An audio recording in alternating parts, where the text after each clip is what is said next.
Kalian akan melihat perubahan kelas sosial yang kalian belum pernah lihat seumur hidup kalian dalam waktu 5 tahun ke depan, ya.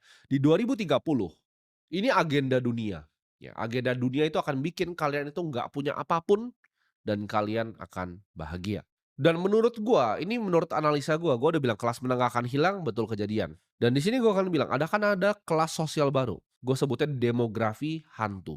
Mereka ini demografi yang gue sebutnya kasat mata ke masyarakat-masyarakat yang lain. Ini adalah segmen manusia-manusia yang tidak dibutuhkan di dunia. Jadi bukan miskin lagi gue sebutnya, demografi hantu. Karena zaman sekarang orang miskin itu bisa jadi supir angkot. Orang miskin itu bisa jadi pemulung, bisa mungutin sampah. Nanti ke depan yang mungutin sampah itu adalah robot. Yang nyetirin kalian mobilnya akan setir dirinya sendiri.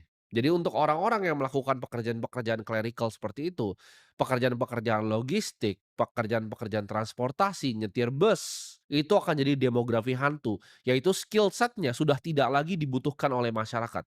Atau lu sendiri di sini ya, ojol gitu. Kalau lu pikir, "Oh ini gua akan tetap nganterin," enggak, makanan tuh akan diantar pakai drone nanti ke depannya. Ya ini gua udah pertama visualisasi di sini. Ya orang-orang kan tinggal di apartemen, ya ketika makanan mau diantar, dia pesan dari luar, itu akan diantar pakai drone, langsung. Landing di apartemennya. Demografi hantu ini lu nggak bisa lari ya. Ini akan jadi underclass yang baru. Ini akan jadi polemik di masyarakat dan suara kalian udah nggak didengerin. Kenapa? Karena zaman dulu ya selalu dari dulu kan ada raja, gue sebutnya, gue udah bilang berkali-kali, ada raja, ada budak. Kenapa budak itu nggak bisa terlalu diapa-apain? Karena satu, mereka bisa berontak kan. Budak itu bisa berontak. Dan kedua, budak itu actually dibutuhkan ya. Budak itu dibutuhkan dari segi keringat dia ya. Jadi waktu dan tenaga seorang budak itu dibutuhkan untuk bangun-bangun piramid. Waktu dan tenaga budak itu dibutuhkan untuk bangun-bangun jalan, untuk bangun-bangun irigasi. Jadi budak ini sangat penting dan krusial sebenarnya dalam hierarchical society.